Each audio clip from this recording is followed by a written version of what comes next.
एक गांव था जहां पर कई सारे लोग एक साथ हंसी खुशी से रह रहे थे।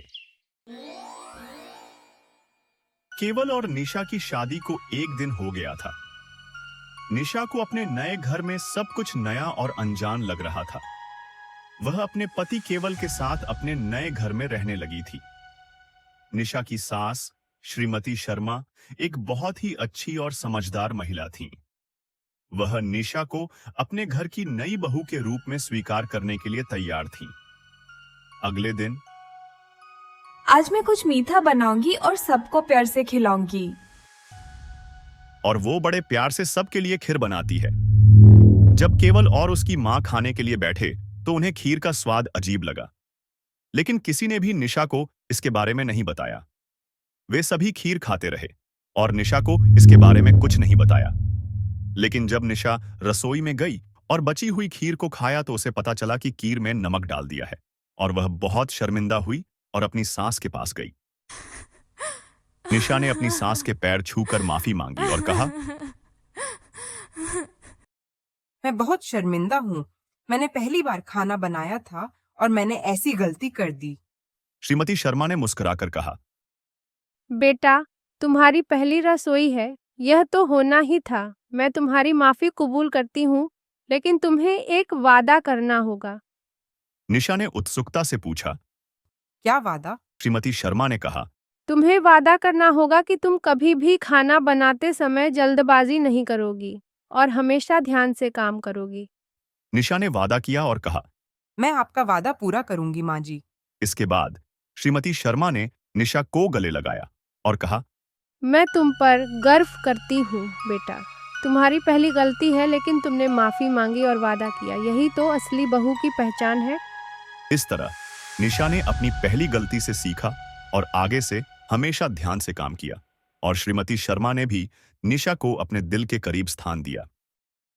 हे भगवान, आपने इतनी अच्छी बहू देकर मुझे धन्य कर दिया, और वो भी इतनी पढ़ी लिखी। मैं आपका शुक्रिया अदा नहीं कर सकती। आपकी यह दया और कृपा मुझ पर हमेशा बनी रहे। मेरी बहू ने मेरे घर में एक नई रोशनी और खुशियों का संचार किया है, और मैं इसके लिए आपकी आभारी हूँ।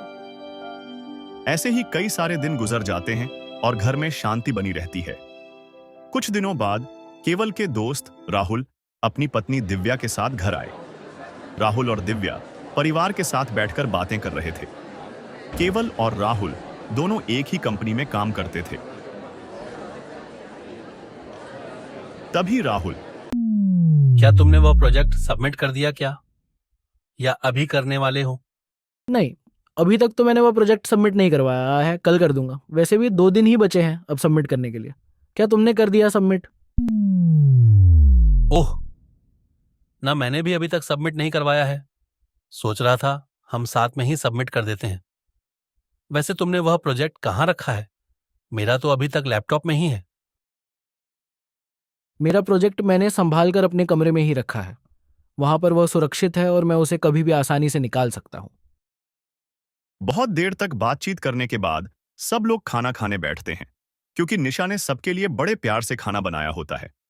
उसके हाथों का बना खाना सबको बहुत पसंद आता है और सब उसकी तारीफ करते हैं। अरे केवल, तुम्हारी पत्नी निशा ने आज बहुत स्वादिष्ट खाना बनाया था। बहुत मजा आया खाना खाकर। मैं तो दिव्या से कह रहा था कि निशा का खाना बहुत ही स्वादिष्ट होता है। हाँ। अरे राहुल, तुम्हारी तारीफ सुनकर निशा को बहुत खुशी होगी। वो बहुत मेहनत से खाना बनाती है और सबको खुश करने की कोशिश करती है। ये तो सच है। निशा का खाना बहुत ही स्वादिष्ट होता है, और वह बहुत ही अच्छी घरवाली भी है। तुम दोनों की जोड़ी बहुत ही अच्छी है। धन्यवाद राहुल, तुम्हारी तारीफ सुनकर मुझे बहुत खुशी हुई। अच्छा, अब हम चलते हैं। ऐसे ही दोनों दोस्त अच्छा वक्त एक साथ बिताते हैं और फिर राहुल वहां से चला जाता है। दूसरे दिन निशा अपने रूम में आराम से बैठी हुई होती है, और तभी वहां पे केवल बहुत परेशानी में उसके रूम में आता है। अरे, आप इतने परेशान क्यों हैं? प्रिया, मेरे ऑफिस में एक बहुत बड़ी समस्या हो गई है। मेरे बॉस ने मुझे एक बहुत ही ज़रूरी प्रोजेक्ट की जिम्मेदारी दी थी, लेकिन जब मैंने प्रोजेक्ट सबमिट किया तो मैनेजर ने मुझे बताया कि मैंने ये कॉपी किया है, पर मैं यही नहीं समझ पा रहा हूँ, ये प्रोजेक्ट मैंने बनाया है और अभी तक मैंने किसी को दिखाया भी नहीं था, तो कैसे कोई कॉपी कर सकता है। तभी निशा को याद आता है कि जब राहुल उसके घर आया था तो उसने उसे अपने कमरे में जाते देखा था, और उस समय उसे भी आश्चर्य हुआ था कि वह उसके कमरे में क्यों गया है, पर उसने बहुत ध्यान नहीं दिया।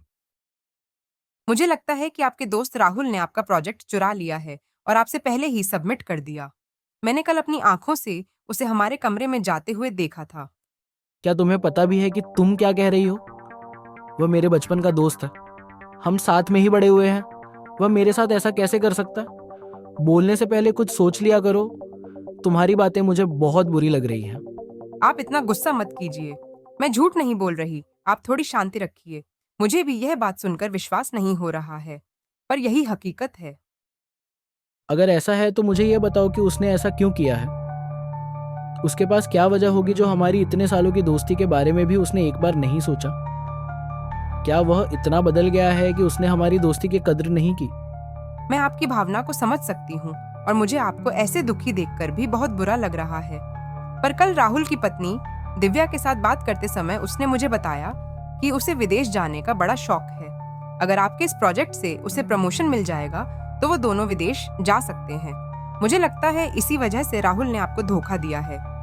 अगर सच में उसने इस वजह से ये सब किया है तो उसने मेरे साथ बहुत बुरा किया है। पर अब मैं क्या करूँगा? मेरे पास एक ही दिन बचा है और ये प्रोजेक्ट अब फिर से मैं एक ही दिन में नहीं बना सकता। मेरी नौकरी भी जा सकती है। मैं बहुत परेशान हूँ, मुझे कुछ समझ नहीं आ रहा है। देखिए, आप परेशान मत होइए, मैं आपकी मदद करूंगी इस प्रोजेक्ट को फिर से बनाने में। मैं भी पढ़ी लिखी हूँ और आपकी मदद कर सकती हूँ। सब ठीक हो जाएगा, हम मिलकर इसे पूरा करेंगे और आपकी नौकरी भी बच जाएगी। तुम्हारा बहुत शुक्रिया निशा, पर तुम्हारी मदद के बाद भी यह प्रोजेक्ट फिर से एक दिन में नहीं बन सकता। ये बहुत बड़ा और जटिल प्रोजेक्ट है। जब निशा और केवल कमरे में होते हैं और उनकी परेशानी के बारे में बात कर रहे होते हैं, तब श्रीमती शर्मा घर के आंगन में खुदाई कर रही होती है, और उसी समय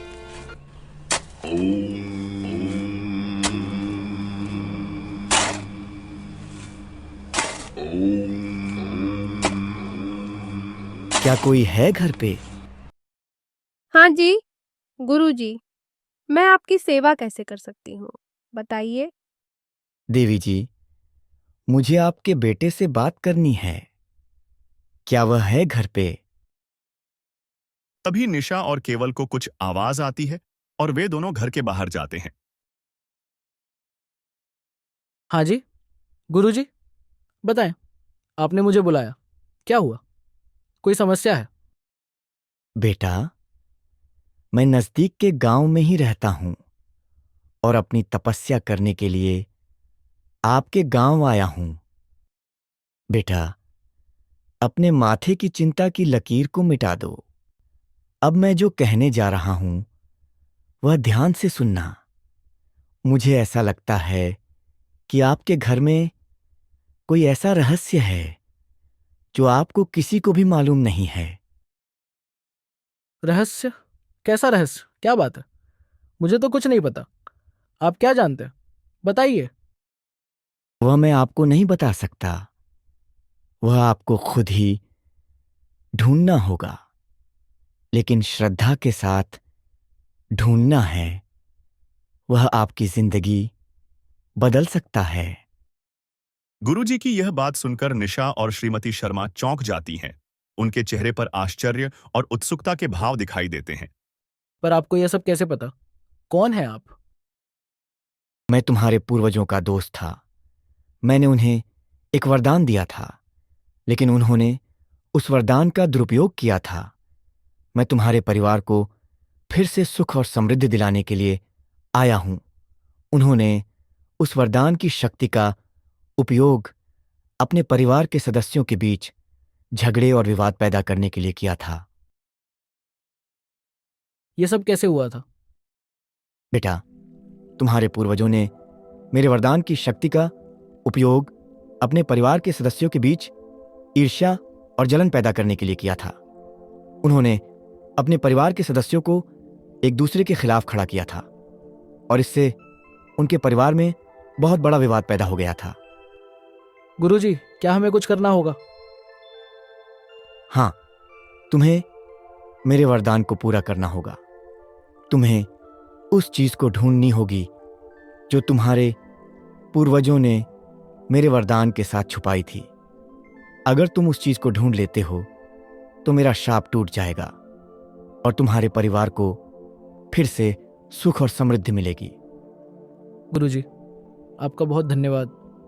वह जो भी रहस्य है मैं ढूंढ के रहूंगा, और वह भी पूरी श्रद्धा के साथ। मैं आपकी बातों को कभी नहीं भूलूंगा और आपके आशीर्वाद को हमेशा अपने साथ रखूंगा। गुरुजी के जाने के बाद केवल, निशा और श्रीमती शर्मा घर में हर जगह वह रहस्यमय चीज ढूंढने लगते हैं।